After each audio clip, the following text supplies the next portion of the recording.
technology, advances, is getting more powerful. So is gaming getting more accessible to everyone, clans, teams, or the amateur players.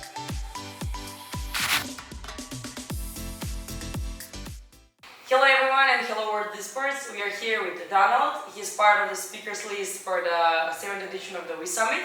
So as the audience will love to get to know more about you, can you please introduce yourself, tell us more about yourself, what are you doing at the moment, and what are your activities, job? Sure, thank you, Anna. Right now I'm actually working over at a sports and entertainment agency. For me, I help my clients, look at all things esports, and in terms of like IP branding, activations, campaigns, and so far I've been on this job for about 1 year. And more about me, I would say would be I was a former semi-professional player. I competed in a very niche game, which is called Battlefield. So if you guys played like all of the series from Battlefield 1942 to Battlefield 3, Battlefield 5, and of course recently the 2042 series. But I shall not comment more on about that recent release. We went as far as to DreamHack back in the years where I was playing, I guess about 8 or 10 years ago. On that point, we managed to get some sponsors to actually fund us, and we managed to travel. There was about 8 of us. Why I started with the semi portion is because we're not professionals, so we're pretty much self-sufficient. So unfortunately, because of that, a lot of us are holding double roles. Some of us are not just players, but they are managers on the team who are just taking double roles. Someone is managing the socials. Someone is planning the entire role for us, and as well as logistics. Don't forget to bring a computer because it's BYOC. We're going to DreamHack Sweden, and then but the results, we got 7th placing out of 16 teams. But the takeaway from that was priceless because we managed to meet up with like the professional teams there. They were so nice. They gave us so much insights, like the gaming house, something like the setup here is amazing, and of course they have the backend staff like the marketing managers, the manager overall, and coach, and even going as far as the dietitian. So you get insights from actually each sector, from pro players, marketing, team managers, and everything. And right now you're working in the agency, so you saw the esports ecosystem from different sides, from a lot of different sides throughout your experience. Which one is like the most interesting to you? Because working in marketing, I can say it's really dynamic and interesting in esports. As a semi-pro player, that's also something totally different. And right now, I don't know like what else it will be for you, but which one is more interesting?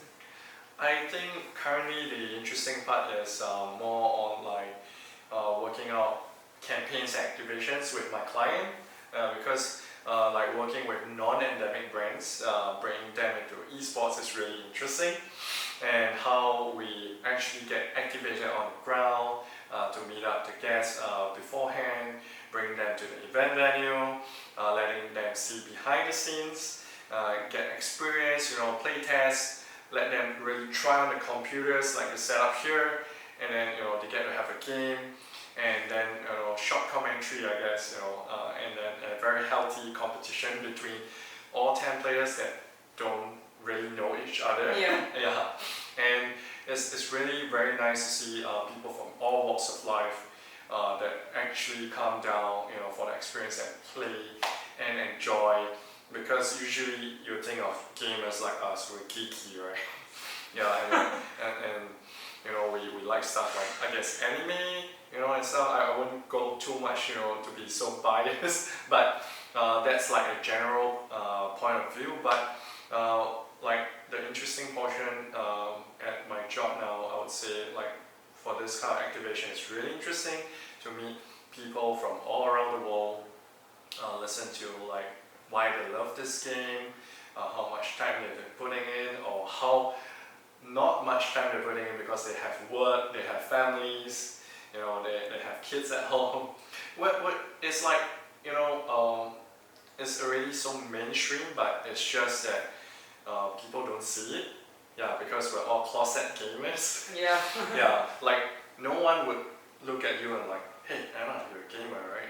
You get what I mean? Like we wouldn't get that sort of introduction if we don't meet in a summit like this. Yeah, if we meet each other outside, that's not my first impression.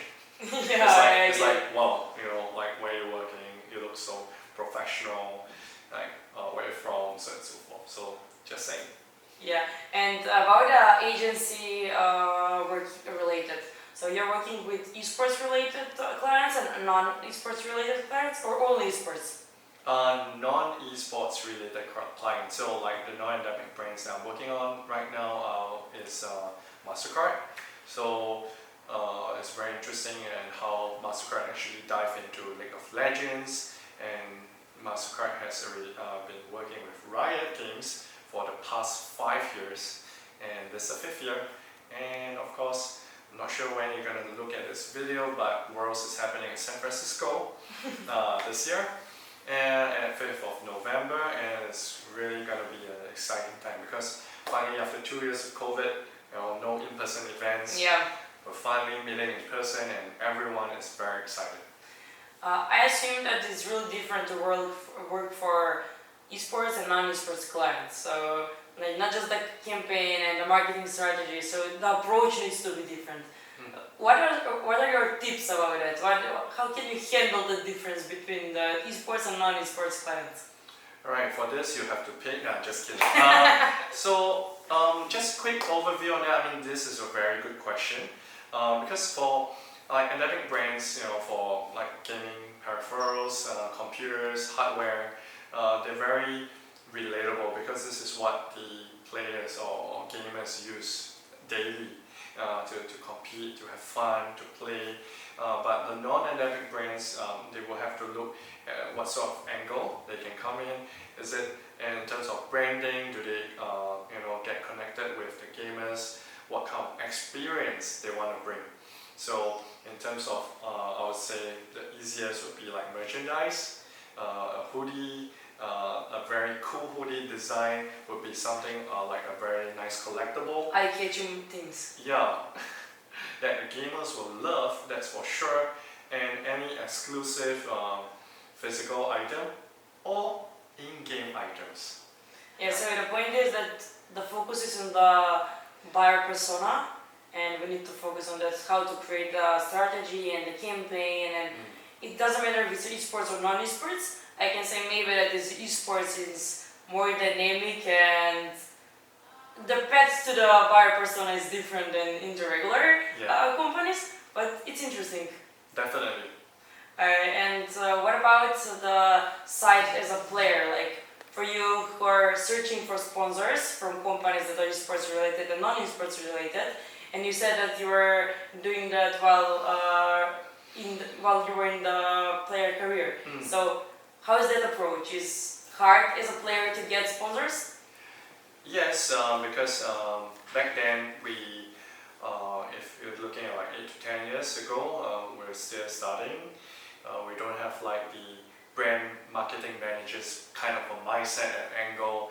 We don't know what brands want and so on and so forth. So it's a bit more of like diving into it, going to events, meeting people, asking them, you know, how should I approach this? And at times, the managers would just share more information with you, and that's how you get started. And of course, it's a bit hard to juggle from there because you'll be needing to, you know, put your thoughts and you know what you want into a presentation, and then you gotta have to meetings. pitch yourself. Yes, to sell yourself. Yeah. But back then it's harder because we don't really have very established platforms like social media, you're looking at Facebook. I don't think there's Instagram 10 years ago. Yeah, so I'm not sure what we're using, MSN, yeah, and stuff like this. Yeah, so it's not as vibrant, I would say, in terms of how you get your messaging out, and there's not much platform that actually gets, I would say, you followers, to follow your account or platform, things like that. So one tip I would give, to like the teams that are trying to build up right now would be to actually have a good social presence, whether you're creating like Twitter, TikTok, IG, Facebook, Twitch, whatever. It's good to have all these platforms ready, and then your players would at times need to stream, you need to push out content, and that is what the brands want, because the brand awareness. What do you think? Which platform is like the best for the players? I wouldn't say which platform is best for the player. Okay, if it's for player specific, it would be great to have like a Twitter, IG account. People or your fans like to follow you. Yeah. Like to know what you're doing, and your daily life. Outside the game, things that are very inclusive. Yeah. Yeah. Because Facebook is totally different from Instagram and Twitter, so the approach there, and especially for gamers. Yeah, and I'm not sure how many players are even using and representing themselves as individuals on Facebook, but mainly Twitter and Instagram, they're like all in. And from a player you became an accountant in the company working marketing campaigns. You mentioned that the other players went to team managers and everything. So how important is that transition after player to build up the career? Yeah, after players, how you build up career, because as a player, if you already have a following, you have like your IG, you have your Twitter, or you have Facebook. If you have a good following, you can actually transit into like the brand and marketing, because you get a lot of requests from like your manager telling you, you need to do this, there's some upcoming gigs. You sort of understand how things work, and from time to time you definitely receive like guidelines. Oh, there's an upcoming activation, what I can say, what I can't.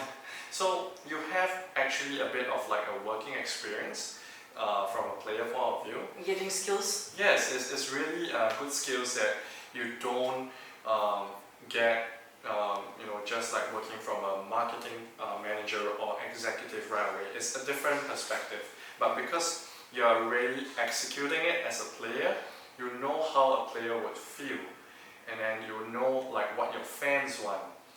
What works, what don't, and at times this actually makes your marketing plan a lot better, because all this kind of, I would say, blind spots, would already been covered because you already been doing it yourself. You're the buying person actually, so you know what you want, Yeah. and you can create the content easily for that. That's nice. And what is your advice for all the players? For older players, okay, like your tip, hint, something.